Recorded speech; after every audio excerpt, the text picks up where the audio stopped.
is my friend who is here, Benita Layson.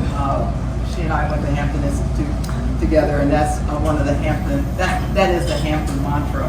But you should also know that Bo comes from Walnut Hills, that school that perpetrates like they're the number one. This area, okay? And we always have a little tussle about that, but it's good to have her here.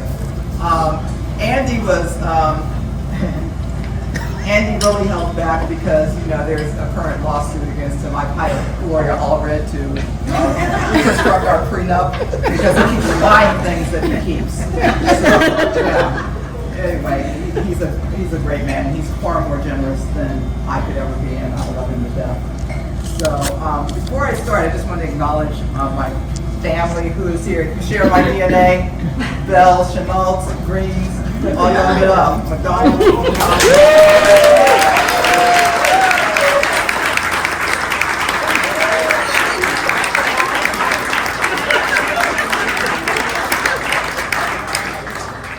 And if you were in the class, the Spirit of 76, stand up.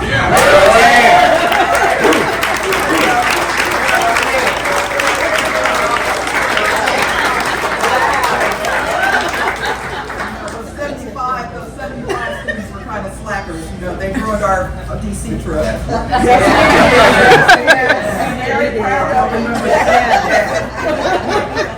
Okay. And my friends from the neighborhood, Crosley Avenue, right here. Stand up. Right there. There you go.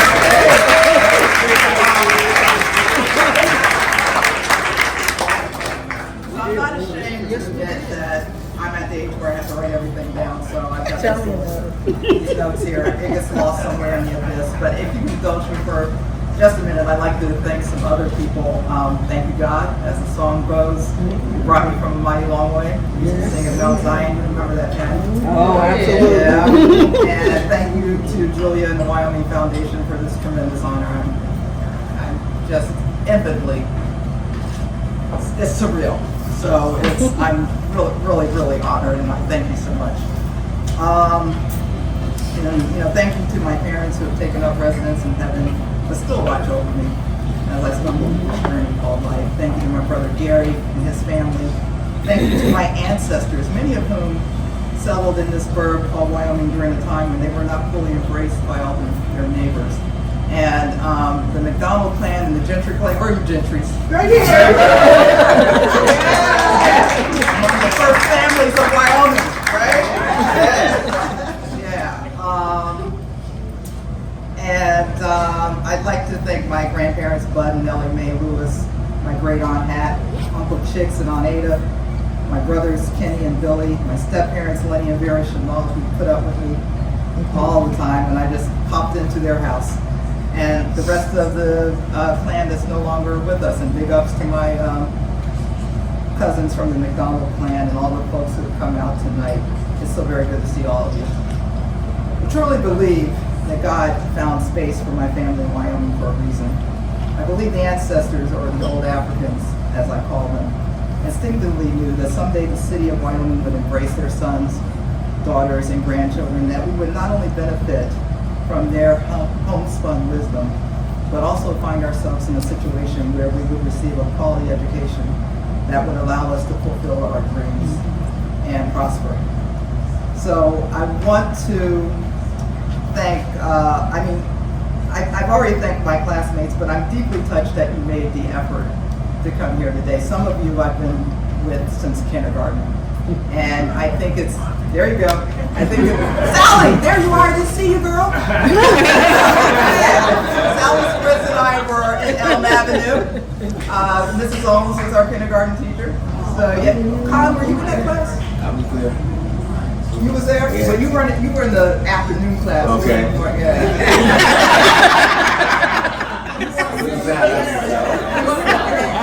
Yeah, you weren't the brother in chicken class. That was yeah. All right. But and I already thanked Bo, but I have to give a very special thanks to Cheryl Wood. Okay, she and I connected in 7th grade And she had just come from Belgium, and I thought she was all exotic and everything, because she'd lived in Europe. And we were, it's Tomlin Turner was always the order, and we were always locker mates. And she always had the best looking boyfriends. And, I would just watch that thing open her locker for her, and I'm like, wow. And, but in later life, she has been my guardian angel and has meant so much to me and has helped me when times are rough and things. And I can't thank you enough. I love you so much. And also to her mom, who's sitting here. Her mom, took me aside one day and said, "You should be doing this." And part of the reason why I do so much that I do with students and people from underrepresented communities is because of Mrs. Tomlin. So thank you. Thank you.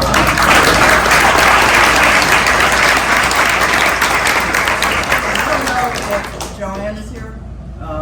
Joanne Albers. She was Steve Albers' mother, and she actually gave me my first job in journalism. And I met her at a convention in Dallas, and I went up to her and said, "Oh, I know your son Steve." And she said, "Oh, would you like to come and work with me when you come home for Christmas?" And I'm like, "Yeah." I thought it'd be like lunch, we have a hang out. She put me to work. But she has been a major influence in my professional life, and the wisest thing anyone has ever said to me was, when you lose your passion for something, get out. Mm-hmm. And I followed her advice.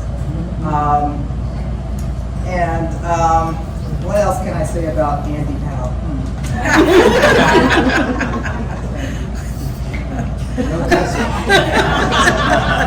Okay, I got it.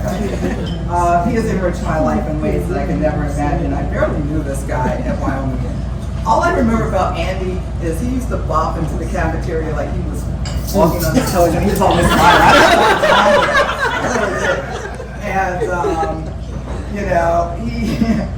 he always was smiling. Who in high school is ever smiling? But in the ensuing years, I began to understand who and what he was, and he is a tremendous human being, and I'm so grateful to have him in my life.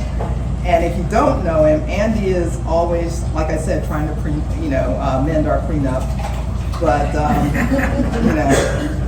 ain't gonna happen. But the thing I appreciate about him the most is he sees pain and wants to heal it. He sees suffering and wants to end it. And he sees hope and wants to spread it. So he sees me and immediately goes into denial. But just in the past year, he gave me that Porsche you saw up there, and a second condo downtown, and several pieces of valuable art. But he always says, he always kind of comes. Yeah, I know, right? Kathy, me and you. Okay? But he always, sort of prefaces these purchases with a meaningless four-word statement: "You can't have it." But that's just code from holding on to it for you while it appreciates.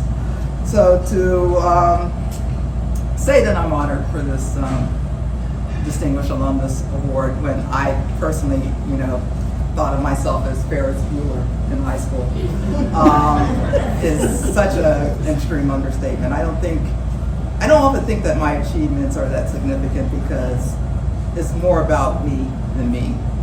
And I have so many people lifting me up and helping me along the way. So if I can help somebody, I will. My mother always taught me that regardless of our tax bracket or the square footage of our home, I was no better or worse than anyone else. And that was her way of saying that you were more than enough.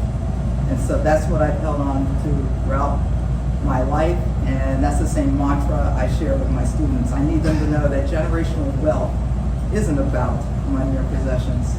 It's about the nuggets of knowledge you share, each one teach one. And the USC landscape is eerily similar to what I experienced growing up in Wyoming. And for me, that's a good thing, because it made it a lot easier to navigate this new environment. I'd gone from a career in journalism to academia, which is way left. And I have to say, however, that Willow Bay, who came in the same year as I did, but she was a director, I was an adjunct, was so helpful and supportive of me when I was a puppy.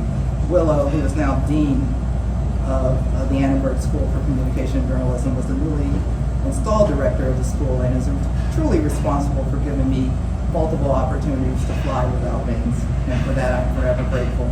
And one of my colleagues early on said to me, "You're doing stuff you're not supposed to do."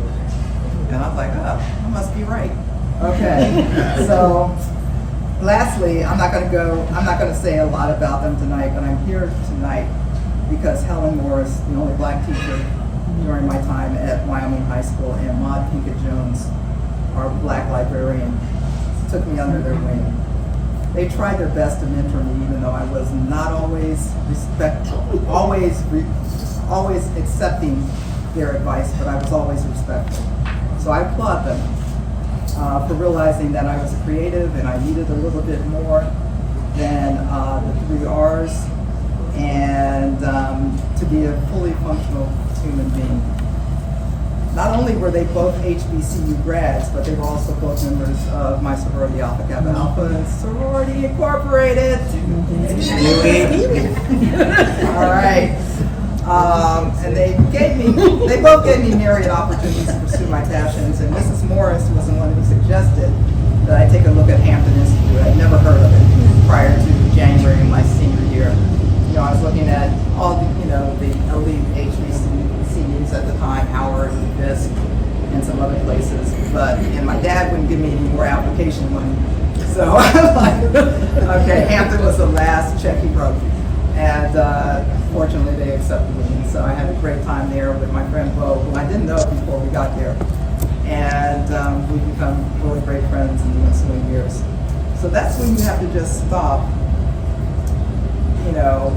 and say, look at God. When I think back at what Mrs. Morris and Mrs. Jones did for me then, and where I am now, I have to give them so much credit because they really did what I'm doing now. So I'm so sorry that they're not here anymore to hear me thank them personally, but hopefully they can hear me somewhere. The lessons they taught me are being passed on to a whole new generation of students who, like me, are respectful but not always receptive. And that just means I have to do what they did and work harder. And I do that every day. So that just means I also have to live up to the Hampton mantra, let my life do the singing. Thank you all so much for being here today. I'm so